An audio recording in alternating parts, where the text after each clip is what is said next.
नमस्कार, जय हिंद दोस्तों। स्वागत है आप सभी का यूपी रेगुलर क्लासेस के इस ऑनलाइन प्लेटफॉर्म पे। तो जैसा कि आपको पता है या नहीं पता है, तो मैंने कुछ समय पहले एक वीडियो बनाया था कि इस बार आर ओ और यूपी पीसीएस में, खासकर आर की बात मैंने की थी कि आर ओ 2023 में जो पेपर हुआ था उसमें कितने प्रश्न पीवाईक्यू से आए थे। अब पीवाईक्यू का मतलब चाहे वो घटना चक्र ले लो या यूथ कंपटीशन की किताब ले लो, जिसमें कुल मिला के प्रीवियस ईयर पेपर दिए हुए हैं। तो पीवाईक्यू से कितने प्रश्न आए थे इस बार आर ओ में, तो मैंने आपको पूरा प्रूफ दिया था कि कितने प्रश्न पीवाईक्यू से आराम से किए जा सकते थे। ठीक, अगर वो वीडियो को नहीं देखा हो देख लेना। दूसरी चीज़, मैं स्टार्ट करने वाला हूँ आज से PYQ series, chapter wise PYQ. इससे क्या पता लगेगा? दो चीज़ें पता लगेंगी। पहले तो किस टाइप के क्वेश्चन अभी तक पूछे जा रहे हैं, दूसरी चीज़ चैप्टर वाइज किस टाइप के पूछे जा रहे हैं ये, दूसरी चीज़ कि पीवाईक्यू से इतने अच्छी मात्रा में प्रश्न आ रहे हैं तो पीवाईक्यू को अच्छे से एक्सप्लेन करके पढ़ा जाए, ताकि पीवाईक्यू से एक भी क्वेश्चन गलत ना हो। चाहे आप किसी अच्छे टीचर से बात कर लो, चाहे टॉपर से बात कर लो, किसी टॉपर से, उसकी फ़र्स्ट प्रेफरेंस सही होती है कि पीवाईक्यू अच्छे से कंप्लीट करना है विथ एक्सप्लेनेशन कर करके। मतलब ऐसा नहीं केवल क्वेश्चन आंसर पढ़ लिया, अच्छे से एक्सप्लेन करके पीवाईक्यू को अच्छे से कंप्लीट करना है। ठीक है, तो मैं स्टार्ट कर रहा हूँ एंशिएंट हिस्ट्री से पीवाईक्यू। जितने प्रकार के प्रश्न पूछे गए हैं, लगभग 40 से 45 हज़ार क्वेश्चन के अराउंड पीवाईक्यू हैं। अब बताओ, 40 से 45 हज़ार आपके पीवाईक्यू भी कंप्लीट हो जाएंगे और 40,000 लगभग एमसीक्यू क्वेश्चन भी कंप्लीट हो जाएंगे। सारे सब्जेक्ट को मिला के बता रहा हूँ, history, polity, environment, science, geography, world geography. ठीक है, तो इतने क्वेश्चन हम लोगों को एग्ज़ाम तक कवर कर लेना है। तो हम लोग चैप्टर वाइज चलेंगे और पीवाईक्यू को बहुत ही अच्छे से समझते हुए चलेंगे। तो ठीक है, शुरुआत करते हैं। चैनल पर नए हैं, सब्सक्राइब जरूर कर देना और दोस्तों में शेयर जरूर कर देना। ठीक है, तो देखिए एक एक प्रश्न को अच्छे से लेंगे। और जैसा कि मैंने बताया कि हम लोग सबसे पहले एंशिएंट हिस्ट्री कवर करेंगे। ठीक है ना। एंशिएंट हिस्ट्री में सबसे पहला जो चैप्टर आ रहा है वो आ रहा है भारत की प्रागैतिहासिक संस्कृति, पूरा पाषाण काल। तो कुल मिला के पाषाण काल वाला जो चैप्टर है उसको अच्छे से कवर करेंगे, एक एक प्रश्न को देखेंगे कैसे प्रश्न पूछे जा रहे हैं। ठीक, चलिए। तो पहला प्रश्न ये रहा और ये प्रश्न आर में ही आया हुआ है। क्या कह रहा है ये प्रश्न, देखते हैं। कथन कारण वाले प्रश्न है और कथन कारण से कई प्रकार के प्रश्न बनते हैं, तो देखते हुए चलना है, बहुत ही अच्छे से समझते हुए चलना है। क्वेश्चन कह रहा है कि विंध्यन रेल के पाषाण युगीन लोगों ने नूतन भूतकाल के अंत में गंगा घाटी में प्रव्रजन किया। तो मतलब क्या है कि विंध्यन क्षेत्र के जो पाषाण युगीन लोग थे वो भूतकाल में, मतलब पहले जो गंगा नदी में उन्होंने प्रवेश कर दिया था, गंगा नदी साइड चले गए थे। क्यों? कारण क्या है? जलवायु परिवर्तन के कारण इस काल में शुष्कता का चरण था। जलवायु परिवर्तन हुआ, क्लाइमेट चेंज हुआ, जिसके कारण कि वहाँ पे शुष्कता आ गई, शुष्क मौसम हो गया। अब जाहिर सी बात है, पहले के लोग क्या थे, जहाँ पानी होता था वहीं पे ज़्यादातर रहा करते थे। तो जहाँ पे शुष्कता आ गई, कहाँ पर? विंध्यन क्षेत्र में, इसी वजह से गंगा नदी घाटी में उन्होंने प्रव्रजन किया, प्रवेश किया। बिल्कुल सही है। तो ए और आर दोनों सही है। आर ए की सही व्याख्या भी कर रहा है। व्याख्या किस हिसाब से कर रहा है? क्योंकि जो पाषाण युगीन लोग थे वो गंगा नदी घाटी की साइड गए। क्यों गए? क्योंकि वहाँ पे विंध्यन क्षेत्र में जहाँ वो रहा करते थे शुष्क हो गया मौसम, इस वजह से गए। तो बिल्कुल सही था क्वेश्चन। ठीक है, और ये आर ओ में आया हुआ है। ठीक है, देखो एक चीज़ बता दूं, यही प्रश्न हो सकता है कोई टाइप करा के करा रहा हो, है ना। सेम टू सेम क्वेश्चन आपको कई जगह टाइप कर करके मिल रहा हो, कई जगह पीडीएफ मिल रही हो। मैं पीडीएफ तो दे सकता हूँ इसकी, लेकिन मैं टाइप नहीं करवा सकता क्योंकि उतने संसाधन अभी हम लोगों के पास नहीं है। ठीक है, तो अच्छे से पढ़िए, इसी को पढ़िए बार बार, मज़ा आ जाएगी। जहाँ जहाँ एक्सप्लेनेशन पढ़ने की ज़रूरत होगी वहाँ मैं खुद पढ़ दूंगा, टेंशन नहीं लेने का। उसके बाद है सही कालक्रम में व्यवस्थित कीजिए। पटपरा जमाओ, खेतौनी जमाओ, बाघोर जमाओ, सिहावल जमाओ। अब जमाओ कहाँ पे होगा? तो देखो, जो ज़मीनी स्तर है वहाँ पे कई प्रकार के जमाव पाए जाते हैं। ठीक, इन जमाओं की खोज भी हुई और सबसे निचले जमाव से ही प्राचीनतम जमाव शुरू होता है। मतलब जैसे अगर आप पेड़ लगाओगे तो सबसे पहले आपने मिट्टी में पेड़ लगाया, मान लो कोई, तो पहले जड़ उसकी फैलेगी, पहले नीचे जड़ फैलेगी, उसके बाद पेड़ लगेगा, उसके बाद उसमें फल निकलेंगे। ऐसा तो है नहीं पहले फल निकल जाएंगे उसके बाद जड़, तो नीचे से प्रोसेस शुरू होगा।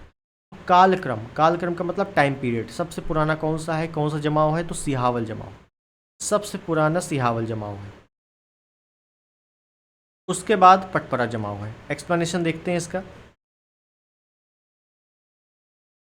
देखिए जहाँ इंपॉर्टेंट है वही बता रहा हूँ।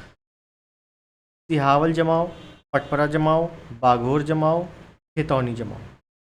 सिहावल जमाव सबसे निचला जमाव है जो सिंघाचल नामक पूरे स्थल से मिला हुआ है।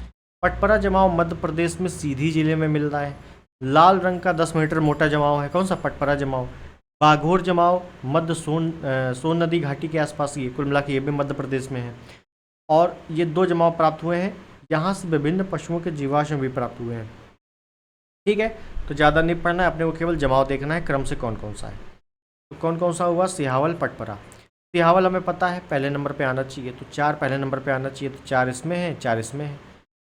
ए और सी तो पहले ही हट गया, ए और सी पहले ही हट गया। ऐसी क्वेश्चन सॉल्व किया जाता है एलिमिनेट कर करके। ठीक, उसके बाद देखो, उसके बाद पटपरा जमाव है, 4 के बाद 1 आना चाहिए, तो 4 के बाद 1 ऑप्शन बी में ही केवल मिल रहा है, और 2 बार प्रश्न आ चुका है। ठीक है, तो बहुत अच्छे से देखना है इसको। आगे देखते हैं।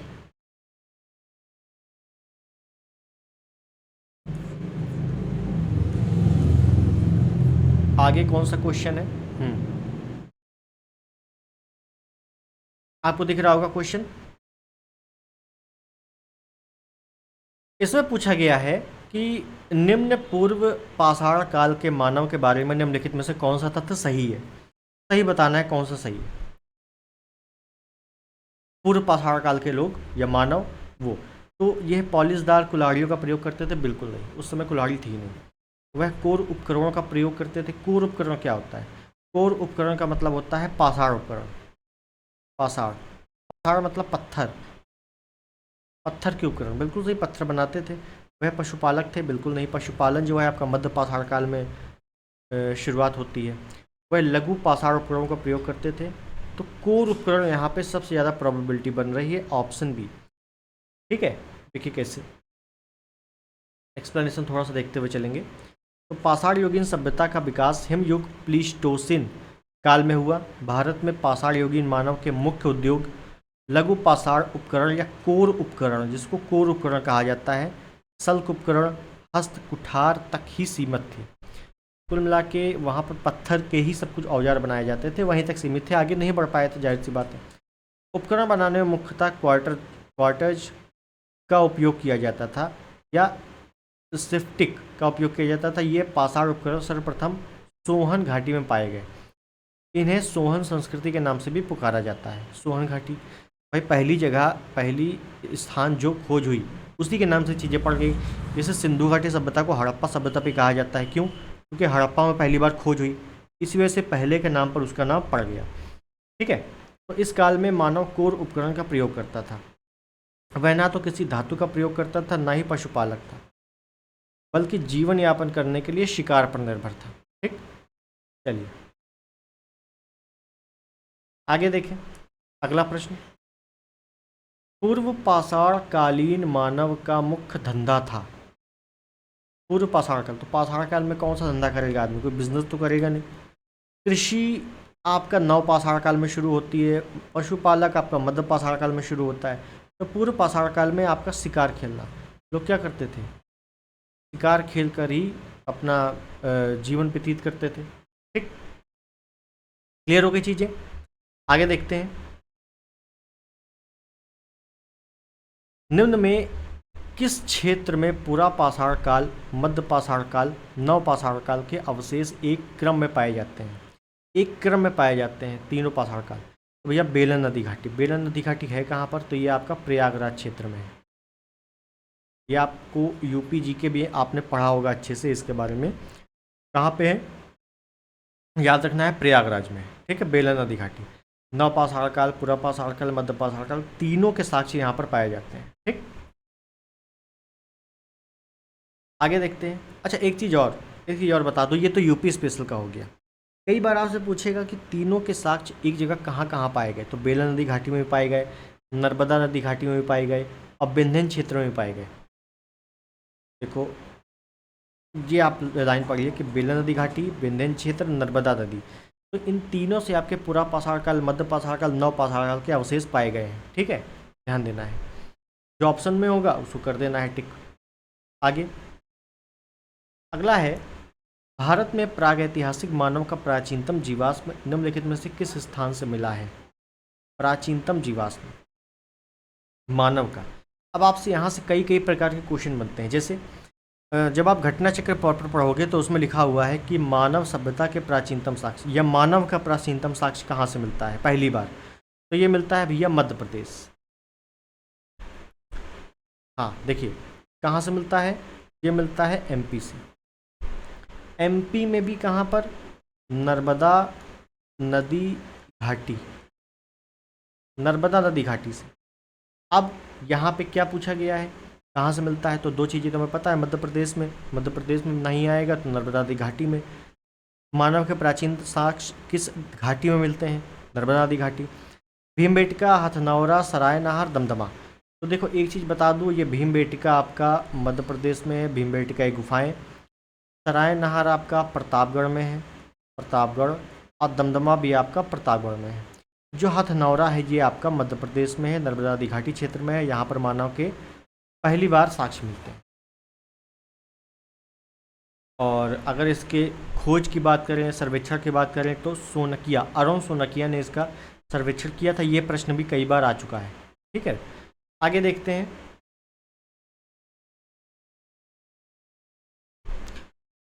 होमो इरेक्टस का एक कपाल निम्न में से किस स्थान से प्राप्त हुआ है? अब देखो यहाँ पे अगर आपसे पूछ लेता कि मानव का सर्वप्रथम कपाल या मानव की सर्वप्रथम खोज, प्राचीनतम मानव के साक्ष्य कहाँ से मिलते हैं, तो आप बता सकते हो आराम से, हथनौरा, नर्मदा नदी घाटी, मध्य प्रदेश, आराम से बता सकते हो, आपको पता चल चुका है। लेकिन यहाँ पे आपसे होमो इरेक्टस पूछा है, तो आपको यहाँ पे होमो जैसे ही पता लगा, होमो दिया हुआ है, तो वैसे आपको पता लग जाना चाहिए कि होमो सेपियंस, मानव का जो वैज्ञानिक नाम क्या है? होमो सेपियंस है। तो होमो का मतलब ही है मानव। तो मानव का एक कपाल या मानव के साक्ष्य कहाँ से मिलते हैं? नर्मदा नदी घाटी और हथनौरा। देखो लिखा हुआ है दोनों, कई बार रिपीटेड प्रश्न है। ठीक है, बहुत अच्छे से देखो, इन्हीं में से यहाँ पे कई सारे प्रश्न आ जाएंगे आराम से। आगे आगे अगला प्रश्न क्या कह रहा है कि भारत में प्रथम पूरा प्रस्तर युगीन औजार की खोज का जिसने देश में प्रागैतिहासिक अध्ययन का रास्ता खुला, श्रेय किसे जाता है? पूरा प्रस्तर युगीन औजार, प्रस्तर का मतलब क्या है? पत्थर। प्रस्तर को क्या बोला जाता है? पत्थर बोला जाता है। यहाँ पे भाषा में चेंज न कर, पत्थर है इसका मतलब, पत्थर है, या पाषाण बोल देंगे। तो पाषाण युगीन औजार है, इसकी खोज किसने की थी? तो रॉबर्ट ब्रूसफुट ने की थी। घटना चक्र में ये शायद दूसरा प्रश्न है शायद, जैसे आप एंशिएंट खोलोगे, दूसरा प्रश्न बहुत बार आ चुका है, 2010, 2003, 2008, 2015 में 2 बार, बहुत बार आ चुका है, ध्यान देना है। और इतनी चीज़ें आपको घटना चक्र में नहीं दी हुई है, ये यूथ की बुक है, घटना चक्र में इतनी चीज़ें नहीं दी हुई है, इस वजह से मैं यूथ करा रहा हूँ। ठीक है, ताकि लगभग 100-150 प्रश्न एक्स्ट्रा ही मिलेंगे, और कहाँ कहाँ आए हुए हैं पूरी डिटेल यहाँ मिल जाएगी। तो रॉबर्ट ब्रूसफुट मतलब ऑप्शन सी, पूरा नाम नहीं दिया हुआ है, रॉबर्ट ब्रूसफुट। आगे देखते हैं, यहाँ जहाँ एक्सप्लेनेशन करने की बात होगी मैं खुद करूँगा, टेंशन नहीं लेना। अगला है, निम्न में से किसे फलक संस्कृति कहा जाता है? फलक संस्कृति, जो फलक संस्कृति है किसे कहा जाता है? तो देखिए फलक संस्कृति कहा जाता है मध्य पूरा पाषाणकालीन संस्कृति को, मध्य पाषाण काल को फलक संस्कृति भी कहा जाता है। कैसे? भारत के विभिन्न भागों में जो फलक प्रधान पूर्व पाषाण काल के उपकरण मिलते हैं उन्हें इस काल के मध्य में रखा जाता है। फलकों की अधिकता के कारण HD सांकलिया ने मध्य पूर्व पाषाण काल को फलक संस्कृति की संज्ञा दी है। तो फलक संस्कृति की संज्ञा मध्य पूरा पाषाणकालीन संस्कृति को किसने कहा है? ये भी प्रश्न बन सकता है। तो किसने कहा है? HD सांकलिया ने कहा है। ठीक है, ध्यान देना है। आगे देखते हैं,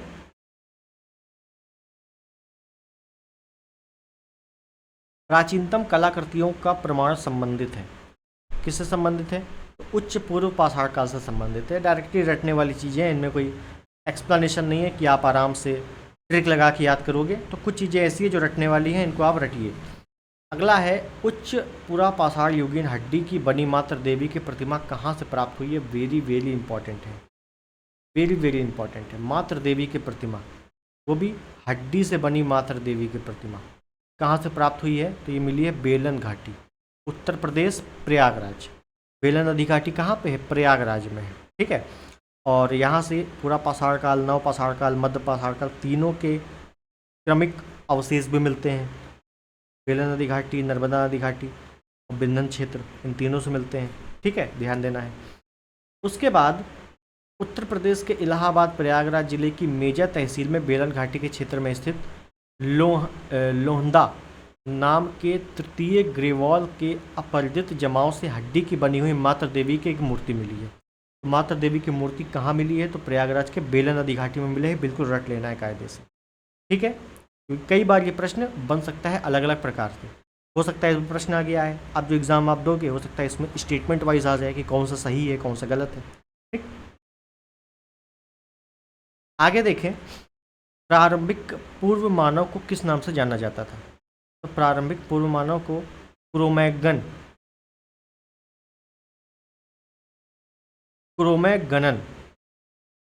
क्रोमैगनन ऐसे भी कह सकते हैं, इसी नाम से जाना जाता था। यहाँ पे होमोसेपियंस मत कर देना। लगभग 3.5 करोड़ से 2 करोड़ वर्ष पूर्व 3 से 4 फुट ऊंचा एक कपी समूह उष्ण कटिबंध के घने जंगलों से बाहर निकल आया, जहां वृक्षों पर रहा करता था। लगभग 2 करोड़ वर्ष पूर्व यह पूर्वज समूह विभाजन से एक नई शाखा बन गई। इसे रामापिथेकस कहा जाता था। जो शाखा जंगलों में रही परंतु धरती पर रहने के लिए अधिक अनुकूल थी, वह महाकपि वर्ग के रूप में विकसित हुई, और जिसने खुले घास के मैदान ढूंढना शुरू किया उसे ऑस्ट्रेलोपिथेकस कहा गया। ऑस्ट्रेलोपिथेकस मानव का आदि पूर्वज बना और वह पूर्व अत्यंत नूतन काल में प्रकट हुआ। तो कुल मिला के मानव का जो पूर्वज कहा जाता है वो किसे, ऑस्ट्रेलोपिथेकस को ही कहा जाता है। क्यों, 2 टाइप के थे, एक जंगल में गए, एक घास में गए। तो घास में गए वही जागे जाके मनुष्य बने। ठीक है, तो इतना नहीं देखना, इतने देखना है कि प्रारंभिक पूर्व मानव को किस नाम से जाना जाता था, क्रोमैगनन। ठीक,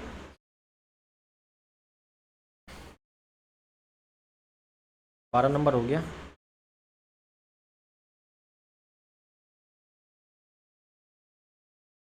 तेरह, ये प्रश्न 21 में ही आया हुआ है। आरो यारो 21 में ही आया हुआ है। बहुत ही इंपॉर्टेंट प्रश्न है। क्या प्रश्न है कि मध्य पाषाण काल स्थलों को भौगोलिक दृष्टि से पश्चिम से पूर्व के क्रम में लगाइए। पश्चिम से पूर्व चलना है। पहले पश्चिम वाला जो आएगा, पश्चिम वाला क्षेत्र है वो पहले रखा जाएगा, फिर धीरे धीरे उसके क्रम में रखा जाएगा। तो देखो मैं आपको बता देता हूँ इसमें से क्या क्या आपको ज़्यादा रिपीटेड मिलेगा। 2021 में एक बार दिखा रहा है, आगे भी और आएगा, ध्यान देना है। अगर आप यूपी पढ़ रहे हो तो मौदहा आपको अच्छे से पता होगा कहाँ पे है, प्रतापगढ़ में। यूपी स्पेशल पढ़ रहे हो तो मौदहा पता होगा कहाँ है, प्रतापगढ़ में है। क्लियर। दूसरी चीज़, वीर भानपुर, ये आपका पश्चिम बंगाल में है, पश्चिम बंगाल। पैशरा आपका बिहार में है, और लेखैया आपका मिर्ज़ापुर में है, मिर्ज़ापुर। तो अब बताओ सबसे पहले क्या आना चाहिए, सबसे पश्चिम में क्या आना चाहिए। तो सबसे पश्चिम में पश्चिम बंगाल ही आएगा, तीसरे नंबर। सॉरी, सबसे लास्ट में पश्चिम बंगाल ही आएगा, तीसरे नंबर। पश्चिम से पूर्व चलना है ना, तो बस उसी हिसाब से मिला लो। सबसे पश्चिम में पश्चिम बंगाल, 3 सबसे लास्ट में आएगा। तो 3 देखो इसमें भी दिया हुआ है और इसमें भी दिया हुआ है। उसके बाद जैसे ही चलेंगे तो पश्चिम बंगाल से जुड़ा हुआ क्या है, बिहार। तो बिहार आएगा पहले नंबर। तो पहला नंबर इसमें भी है, पहला नंबर इसमें भी है। उसके बाद प्रतापगढ़ या मिर्ज़ापुर। तो देखो अगर इधर से चलेंगे ना तो मिर्ज़ापुर पहले पड़ेगा, फिर उसके बाद प्रतापगढ़ पड़ेगा, इलाहाबाद से लगा हुआ। ठीक, तो कुल मिला के 2 पहले आएगा, फिर 4 सबसे पहले आएगा। तो यहाँ पे ऑप्शन सी आपका सही है। दूसरी चीज़, जितने नाम दिए हैं पैसरा, हो सकता है कई लोगों ने पहली बार नाम सुन रखा हो, पहली बार सुन रहे हो, है ना। लेखैया, वीर भानपुर, मैदहा, जितने भी एक्स्ट्रा नाम आ रहे हैं उनको आप कॉपी में नोट करते हुए चलो। अभी यूपी स्पेशल जब आऊँगा तो यूपी स्पेशल में भी कई सारे अलग अलग नाम आएंगे, कन्फ्यूजन हो जाएगी। उत्तर प्रदेश की बात बता रहा हूँ, तो अलग कॉपी बनाओ या जो हिस्ट्री वाली कॉपी है, नोट्स है, उसी में अलग से लिखते हुए चलो कौन सी जगह कहाँ पर है, क्योंकि ऐसे मिलान करने को या क्रम से लगाने को कई सारे प्रश्न आ जाते हैं। ठीक है, चलिए आगे देखें।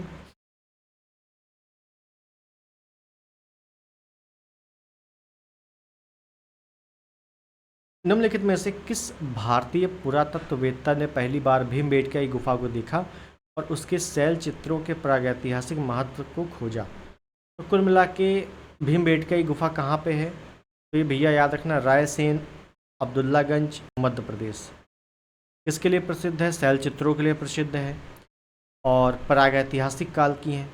ये प्रश्न कई बार आ चुका है कि निम्न में से क्या प्रागैतिहासिक काल के अंतर्गत आएगा, तो उसमें भीमबेटका की गुफा सही करा रहा था। ठीक है, तो इस हिसाब से भी कई सारे प्रश्न आ जाते हैं, तो प्रश्न में ही आपके उत्तर दिए हुए थे कई बार।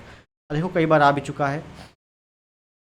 तो वाकड़कर, V.S. वाकड़कर ने भीमबेटका की गुफाओं की खोज की, ऐसे आप रट लो। ठीक है, कहाँ पे है? मध्य प्रदेश में। बस इतनी ही चीज़ें पढ़ना है। क्या है? शैल चित्रों के लिए ये गुफा प्रसिद्ध है, बस। इसके अलावा ना कहीं पूछा है ना पूछेगा। आगे देखो, उत्खनित प्रमाणों के अनुसार पशुपालक का प्रारंभ हुआ था। पशुपालन कब से प्रारंभ हुआ? तो जैसे मैंने आपको बताया, पशुपालन कृषि मैंने दोनों आपको पहले ही बता दिया है कि कब से शुरू हुआ, तो समझो। तो मध्य पाषाण काल में मैंने आपको बताया था कि क्या है? पशुपालन के साक्ष्य। पशुपालन के साक्ष्य मिलते हैं कहाँ कहाँ पर? एक है आदमगढ़ जो कि है मध्य प्रदेश में, और एक है बागोर जो कि है राजस्थान में। तो ये दो जगह से पशुपालन के साक्ष्य मिलते हैं। और पशुपालन प्रारंभ कब से कहाँ से होता है? तो मध्य पाषाण काल से होता है। ठीक है, ये दो चीज़ें याद रखनी है। तो कई बार आया हुआ प्रश्न है, 6 में 2 बार, 8, 18, 24 में आ जाएगा, कोई दिक्कत नहीं है। ठीक है, उसके बाद देखो एक्सप्लेनेशन में देखिए, मैंने जो बताया आपको कि मध्य प्रदेश के आदमगढ़ और राजस्थान के बागोर से प्राप्त हुए हैं क्या? पशुपालन के साक्ष्य। ये पॉइंट आपको बहुत अच्छे से याद रखना है, बहुत हजारों क्वेश्चन बनते हैं इससे। ठीक है, आगे, मध्य पाषाण काल संदर्भ में वन धान का प्रमाण कहाँ से मिलता है? प्रयागराज से। प्रयागराज ऑप्शन में नहीं है तो चौपाली मांडू करो। क्यों? क्योंकि चौपाली मांडू प्रयागराज में है। चौपाली मांडू कहाँ है? प्रयागराज में है। बेलन नदी घाटी कहाँ है? प्रयागराज में। दोनों प्रयागराज में। उसके बाद लेखैया, लेखैया कहाँ है? मिर्ज़ापुर में, अभी हम लोगों ने देखा था। ठीक है ना, लेखैया कहाँ है? मिर्ज़ापुर में। और ARO 2021 में आया हुआ प्रश्न है। और 2008 में जिसने भी 2008 को अच्छे से एक्सप्लेनेशन सहित पढ़ा होगा, लेखैया कहाँ पर? मिर्ज़ापुर में, उसने जो है वो वाला क्वेश्चन सही कर दिया होगा, ARO 21 वाला। ठीक, सराय नहार आपका प्रतापगढ़ में है। ठीक, चलो आगे देखें। 16 नंबर हो गया, और ये रहा 17 नंबर। क्या कह रहा है? सराय नहार राय और मैदाहा संबंधित है। सराय नहार राय और मैदाहा संबंधित है। तो सराय नहार और मैदाहा किस क्षेत्र से संबंधित है? गंगा नदी। गंगा नदी घाटी और मध्य पाषाण संस्कृति। पहले तो ये मध्य पाषाण युग के स्थल हैं। दूसरी चीज़, गंगा नदी घाटी के आसपास है। सराय नहार और मैदाहा दोनों कहाँ हैं? दोनों आपके प्रतापगढ़ में है। दोनों प्रतापगढ़ में, ध्यान रखें। आगे देखते हैं, आगे चलते हैं हम लोग। निम्नलिखित में से किस मध्य पाषाणिक स्थल से हड्डी के बने आभूषण प्राप्त हुए हैं? अब देखिए, यहाँ से थोड़ा सा अच्छा प्रश्न है। हड्डी के बने आभूषण, हड्डी के बने आभूषण ये मिलते हैं मैदाहा से। कहाँ है मैदाहा? प्रतापगढ़ में है।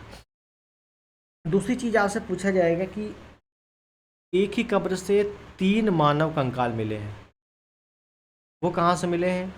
वो भी आपके प्रतापगढ़ से मिले। आगे आएगा, वही बताता हूँ। और हड्डी के बने आभूषण बहुत अच्छे से याद रखना, मैदाहा। क्लियर? हाँ, देखिए, एक ही कब्र से 3 मानव कंकाल, कहाँ? दमदमा से। अब ये दमदमा कहाँ है? तो भैया ये भी आपका प्रतापगढ़ में है। प्रताप। मैदाहा, मैदाहा कहाँ है? प्रतापगढ़ में है। सराय नहार कहाँ है? प्रतापगढ़ में है। तो ए बी सी तीनों स्थल प्रतापगढ़ में है और तीनों की अलग अलग कुछ ना कुछ विशेषताएं हैं। समझ रहे हैं? इसमें क्या दिया था? हड्डी के बने आभूषण कहाँ, मैदाहा से। और मानव कंकाल, 3 मानव कंकाल एक ही कब्र से, कहाँ पर, प्रतापगढ़ में। यहाँ पर थोड़ा देखो एक्सप्लेनेशन। हुआ ये है कि दमदमा जो कि प्रतापगढ़ जिले में स्थित है, 41 मानव शवादान मिले हैं, 41। अब 41 जो शवादान मिले हैं उनमें 35 कब्र में सिंगल बॉडी है, मतलब एक ही लाश है। 5 कब्र में 2-2 मानव कंकाल है, 5 कब्र में 2-2 मानव कंकाल है। और एक ही कब्र ऐसी है जिसमें 3 मानव कंकाल एक साथ प्राप्त हुए हैं एक कब्र में। ठीक, इसी वजह से ये इंपॉर्टेंट हो जाता है, ध्यान रखना है। आगे, विंध्य क्षेत्र के किस शिलाश्रय में सर्वाधिक मानव कंकाल मिले हैं?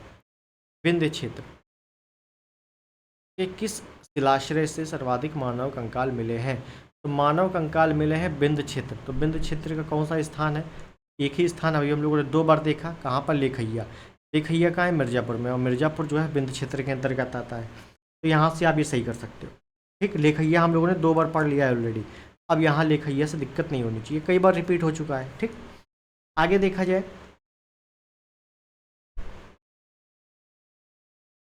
झील के किनारे प्रारंभिक कृषि वाला स्थल है। झील के किनारे प्रारंभिक कृषि के प्रारंभिक साक्ष्य कहाँ से प्राप्त हुआ है? सिंपल ये कहना चाह रहा है, प्रारंभिक कृषि कहाँ से होता है? तो लहुरा देव। लहुरा देव उत्तर प्रदेश के संत कबीर नगर में पड़ता है। ठीक, संत कबीर नगर। देखिए, उत्तर प्रदेश के संत कबीर नगर में स्थित लहुरा देव पखीरा झील के किनारे प्रारंभिक कृषि वाला क्षेत्र है। ठीक है, और अगर पूछा जाए कृषि के प्राचीनतम साक्ष्य, ये तो लहुरा देव, और लहुरा देव ऑप्शन में नहीं आएगा, तो मेहरगढ़ करोगे, पाकिस्तान वाला क्षेत्र। ठीक है, ध्यान रखना है। आगे चलते हैं।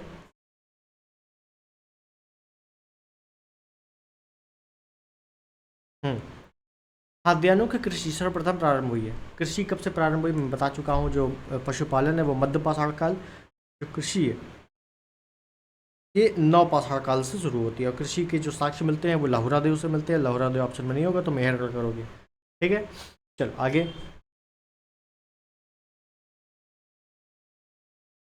राग के टीले किस क्षेत्र की नव पाषाणिक संस्कृति से संबंधित है? राग के टीले, अब ये राग के टीले कहाँ मिलते हैं? तो देखिए, जो राग के टीले हैं इनका संबंध है दक्षिण भारत से। कहाँ से? दक्षिण भारत से। एक्सप्लेनेशन देखिए कि दक्षिण भारत में स्थित ग्राम जीवन की आधार रेखा नव पाषाणकालीन संस्कृति से प्रारंभ होती है। खेती की फसलों में बाजरे और चने की अवशेष मिलते हैं।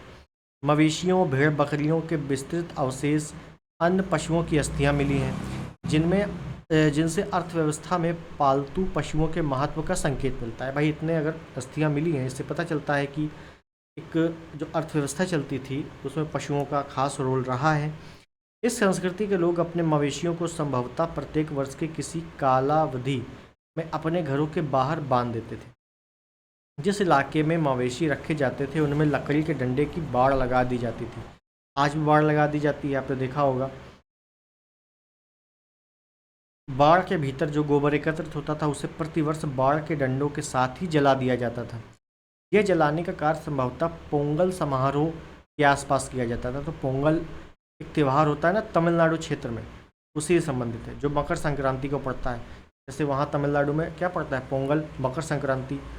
और अपने उत्तर प्रदेश में मकर संक्रांति जनवरी में पड़ता है। ठीक है, प्रतिवर्ष इस प्रक्रिया को लगातार पुनरावृत्ति का परिणाम यह हुआ कि जिस जगह पर होली जलाई जाती थी वहाँ राख का एक टीला बन गया। भाई, लगातार अगर जलाते रहेंगे, गोबर जलाते रहेंगे तो क्या बढ़ जाएगा?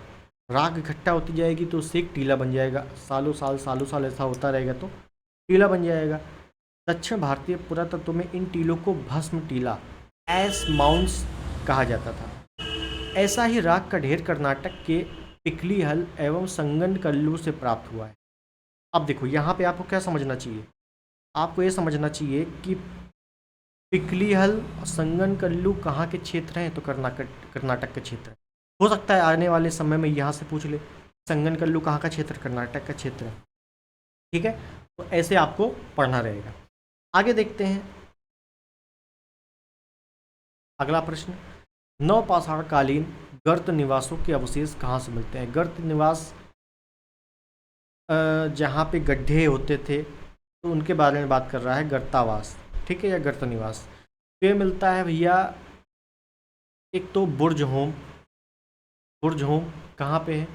ये जम्मू कश्मीर क्षेत्र पड़ता है, शिवालिक पहाड़ियों में। इसी वजह से आपसे पूछा जाता है कि मानव के साथ कुत्ते के दफनाए जाने के साक्ष्य मिलते हैं। ध्यान सुनना, मानव के साथ कुत्ते के दफन होने के साक्ष्य बुर्ज होम से मिलते हैं। शिवालिक पहाड़ियों के आसपास का क्षेत्र है, हिमालय का क्षेत्र है। इसी वजह से आपका जियोग्राफी में एक प्रश्न बनता है, क्या क्या हिमालय पर्वत में जीवाश्म है? तो बिल्कुल है, क्योंकि वहाँ से साक्ष्य मिले हैं। अब जब कुत्ते के साथ मानव के दफन होने के साक्ष्य मिले, इसका मतलब जीवाश्म है। तो हिमालय में जीवाश्म है, ये भी स्टेटमेंट याद रखना है। उसके बाद गुफ कराल, ये गुफ कराल भी कहाँ पे है? ये भी उधर ही साइट है, ठीक है।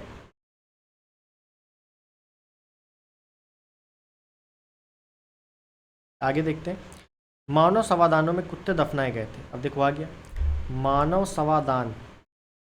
मानव समाधान में कुत्ते दफनाए गए थे, कहाँ पे? बुर्ज होम में। कहाँ है बुर्ज होम? जम्मू कश्मीर शिवालिक वाला क्षेत्र है, ठीक। अगला,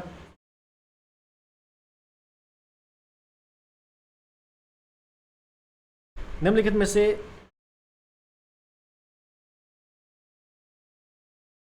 एक मिनट, क्या बोला गया है?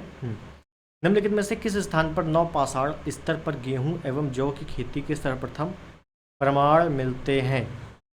देखो, गेहूं नवपाषाण काल में खेती शुरू होती है, कृषि का कार्य शुरू होता है, ये मैंने बता चुका हूँ। उसके बाद जो सर्वप्रथम गेहूं जौ के साक्ष्य मिलते हैं या कृषि के साक्ष्य मिलते हैं, वो लाहुरा देव से मिलते हैं। और लाहुरा देव ना हो ऑप्शन में तो मैंने बताया था मेहरगढ़ कर देना। कहाँ है? पाकिस्तान वाला क्षेत्र है। सिंध और बलूचिस्तान की सीमा पर कच्ची का मैदान में बेलन नदी के किनारे, बोलन लिखा है, सॉरी बोलन नदी है, बेलन आपका प्रयागराज में है। बोलन नदी के किनारे मेहरगढ़ नामक स्थल से कृषि का पहला स्पष्ट साक्ष्य प्राप्त हुआ है। इस स्थल का उत्खनन 1974 में प्रारंभ हुआ। लगभग 7000 ईसा पूर्व के आसपास कृषि जन्य गेहूं और जौ की विभिन्न किस्में प्राप्त हुई हैं। मेहरगढ़ से पाषाण संस्कृति से लेकर हड़प्पा संस्कृति तक के सांस्कृतिक अवशेष मिलते हैं। इस पॉइंट से आपका घटना चक्र में एक प्रश्न दिया हुआ है, क्या? निम्नलिखित में से कौन सा क्षेत्र पाषाण काल से तथा हड़प्पा काल दोनों से संबंधित है? तो उसमें आपका मेहरगढ़ सही है। और देखो यही स्टेटमेंट है कि मेहरगढ़ से पाषाण संस्कृति से लेकर हड़प्पा संस्कृति के साक्ष्य या संस्कृति अवशेष प्राप्त हुए हैं। पाषाण काल में भी है, हड़प्पा काल में भी है। कहाँ? मेहरगढ़ में। तो ध्यान देना है, कई सारे क्वेश्चन एक्सप्लेनेशन से बन चुके हैं, ठीक। उसके बाद जैसा मैंने आपको एक स्टेटमेंट बताया, अगर लाहुरा देव से भी साक्ष्य प्राप्त हुए हैं, मेहरगढ़ से भी प्राप्त हुए हैं, दोनों आ जाए तो ये देखो, यदि मेहरगढ़ लाहुरा देव दोनों विकल्प में हो तो लाहुरा देव उचित विकल्प होगा। मैंने आपको बताया भी है, लाहुरा देव संत कबीर नगर उत्तर प्रदेश, ठीक। ध्यान देना है। आगे, भारत में व्यवस्थित कृषि का प्राचीनतम प्रमाण कहाँ से प्राप्त होता है? तो सेम क्वेश्चन है, मेहरगढ़ से प्राप्त हुआ है, हजारों बार पूछा जा चुका है, लाहुरा देव ऑप्शन में नहीं है, कोई दिक्कत नहीं। निम्न में से किस एक पूरा स्थल से पाषाण संस्कृति से लेकर हड़प्पा संस्कृति तक के सांस्कृतिक अवशेष प्राप्त हुए हैं? देखो आ गया भैया, पाषाण संस्कृति भी उसमें है और हड़प्पा संस्कृति भी उसमें है। ऐसा कौन सा साक्ष्य है, ऐसा कौन सा जगह है? तो मेहरगढ़, ठीक है, ध्यान देना। उस स्थल का नाम बताइए जहाँ से प्राचीनतम स्थायी जीवन के प्रमाण मिले हैं। अब मुझे ये बताओ, जाहिर सी बात है, आराम से दिमाग लगाओ, कि स्थायी जीवन कहाँ होगा? पुराने लोग कहाँ ज़्यादा रह रहे होंगे? जहाँ पानी होगा, जहाँ खाने पीने की व्यवस्था होगी, वहीं तो रहेंगे, और कहीं तो रहेंगे नहीं।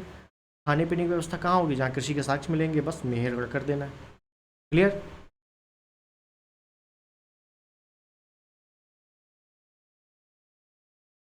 आगे है, भारतीय उपमहाद्वीप में पालतू भैंस का प्राचीनतम साक्ष्य कहाँ से मिला? अब देखिए, यहाँ से थोड़ा सा अच्छा प्रश्न बना है। भारतीय उपमहाद्वीप में पालतू भैंस, हालांकि भैंस क्या, जानवर, पशुपालन, तो पशुपालन का प्राचीनतम साक्ष्य आदमगढ़ बागोर दोनों से मिलते हैं। लेकिन यहाँ भैंस की बात कर देगा तो मेहरगढ़ ही करना है, ऑप्शन बी, ठीक है। कुछ चीज़ें ऐसी हैं जो रटनी पड़ेंगी, बार बार रटने से, बार बार रिवीजन करने से वो याद हो पाएंगी, ठीक है। उसके बाद है मानव द्वारा सर्वप्रथम प्रयुक्त अनाज कौन सा था? सबको पता होगा, जौ जो है मानव द्वारा सबसे पहला प्रयुक्त अनाज था। सबसे पहले किस धातु का प्रयोग किया? तांबे का प्रयोग किया। ठीक।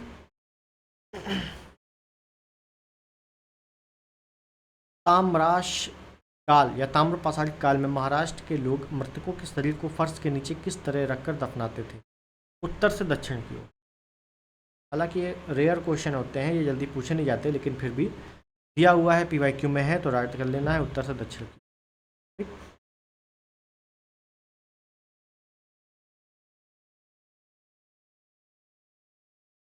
आगे देखते हैं आगे क्या बोला गया है।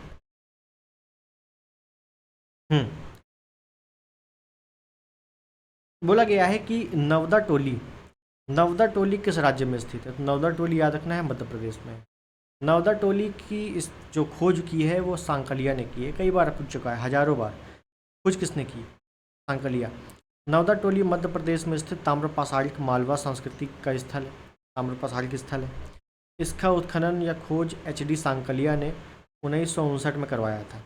यह मालवा की ताम्रपाषाणिक संस्कृति का प्रतिनिधित्व स्थल व सबसे बड़ा केंद्र है। ठीक है, याद रखना है। इनाम गांव जोरवे ताम्रपाषाण काल का स्थल है जो महाराष्ट्र के पुणे में स्थित है। बहुत इंपॉर्टेंट पॉइंट है, जोरवे ताम्रपाषाणिक काल एक है जिसका एक क्षेत्र है इनाम गांव। कहाँ का है? महाराष्ट्र का है, महाराष्ट्र में पुणे में है। देखो क्या है कि जोरवे एक जगह का नाम है, ताम्रपाषाणिक। ठीक है, ध्यान देना, ये कोई इंग्लिश का शब्द नहीं है कि, ठीक है। तो इनाम गांव जोरवे ताम्रपाषाणिक काल का स्थल है, कहाँ? महाराष्ट्र में। ध्यान देना बहुत अच्छे से, बहुत बार आएगा। आ गया, देखो नाम लिया, आ गया। इनाम गांव भारत के किस राज्य में स्थित है? महाराष्ट्र। क्या है ये? ताम्रपाषाणिक स्थल है, इस वजह से प्रसिद्ध है। ठीक।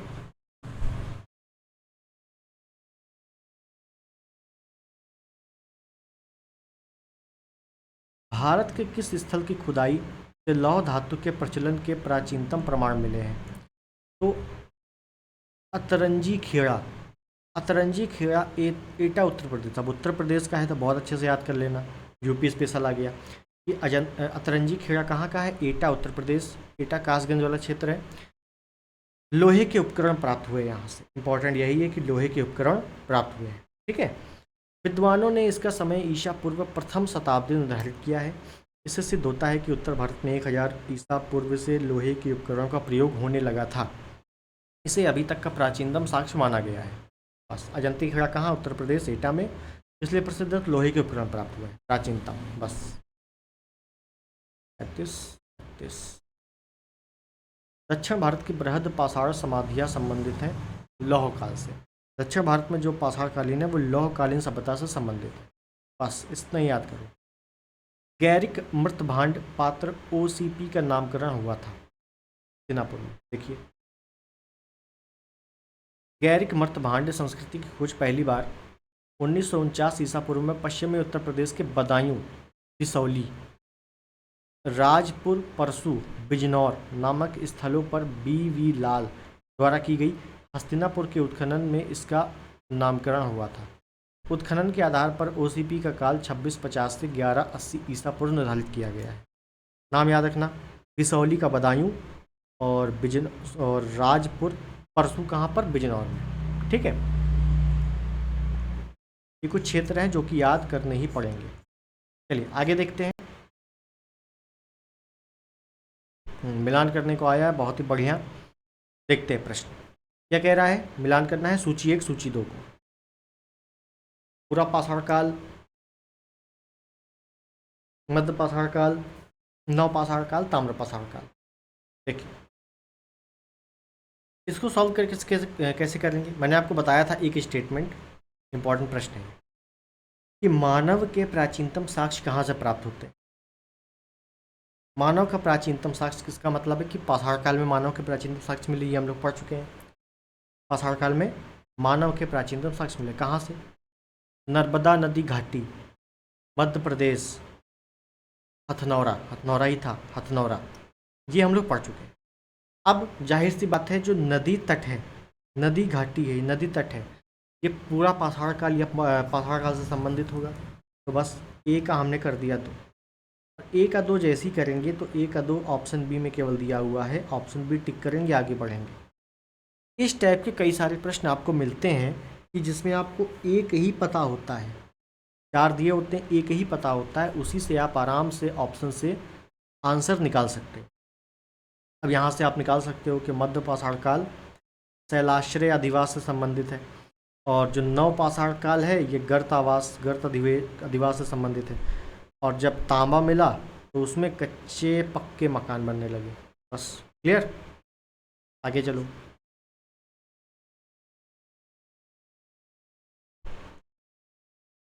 निम्नलिखित में से कौन सा सही सुमेलित नहीं है? ठीक है, कुल मिला के स्थान है, और स्थान मैंने कहा था नए नए स्थान आपको देखने को मिलेंगे प्राचीन, जब तक एंशिएंट हिस्ट्री चल रही है उसमें आपको नोट करना है कायदे से।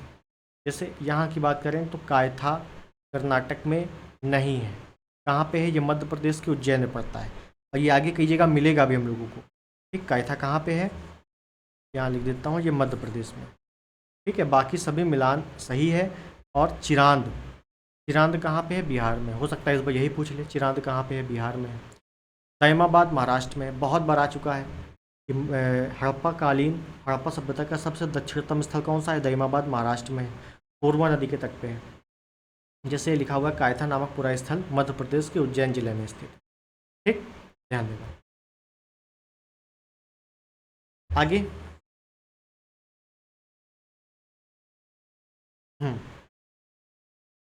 देखिए, अब अभी तक क्या था कि हम लोगों को स्थल दे रहा था, लेकिन अब स्थल की जो विशेषताएं हैं वो पूछी जा रही है।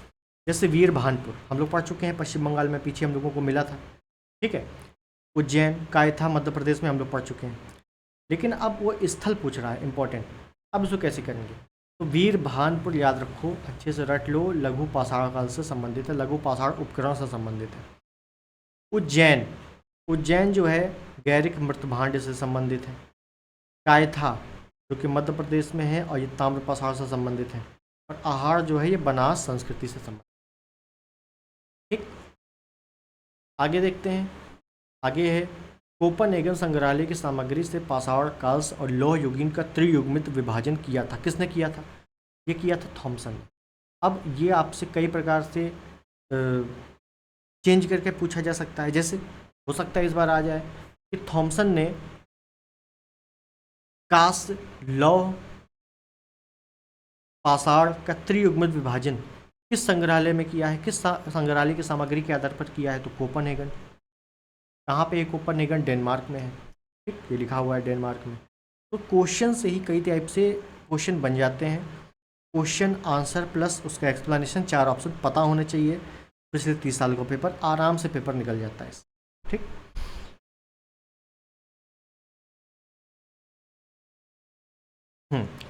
हम लोगों का जो पाषाण काल था, एंशिएंट हिस्ट्री थी, पाषाण काल, मध्य पाषाण काल, नव पाषाण काल, वो चैप्टर हम लोगों का समाप्त हो गया है। उस चैप्टर से जितने भी PYQ पूछे गए थे अभी तक पिछले 30 सालों के आधार पर, वो हम लोगों ने देख लिया है बहुत ही अच्छी तरीके से। प्लस अब जो अगला चैप्टर होगा वो होगा सिंधु घाटी सभ्यता, हड़प्पा सभ्यता। उससे भी बहुत प्रकार के क्वेश्चन पूछे जाते हैं, तो वो भी आपको बहुत अच्छे से पढ़ना है। ठीक, मेरा काम क्या है मैं फिर बता देता हूँ, ध्यान से सुनो। मैं केवल पिछले 30 सालों का पेपर अच्छे से एक्सप्लेनेशन कर करके कराऊंगा। मेरे पास संसाधन नहीं है अभी जिससे मैं टाइप करवाऊँ, उसके बाद आपको क्वेश्चन दूँ, उसमें टाइम भी बहुत वेस्ट होता है और संसाधन तो लगते ही लगते हैं। ठीक, इससे अच्छा है बेहतरीन तरीके से इसी टाइप से पढ़ो। लास्ट में आपको पूरी PDF इकट्ठे दे दूंगा, लेकिन PDF से कोई नहीं पढ़ता, मैं फिर बता रहा हूँ। वीडियोस को देखो, आपको जो जो क्वेश्चन मिल रहे हैं, बहुत नहीं मुश्किल से 45 मिनट हुए हैं और आपका एक चैप्टर समाप्त हो गया। इसी प्रकार से एंशिएंट हिस्ट्री, मिडवल, मॉडर्न, आपका Indian geography, world geography, physics, chemistry, bio, environment, economics, UPGK, polity, मैं सब PYQ के आधार पर कवर कराऊंगा एग्ज़ाम तक। ठीक, तो रेगुलर वीडियो मिलेगा।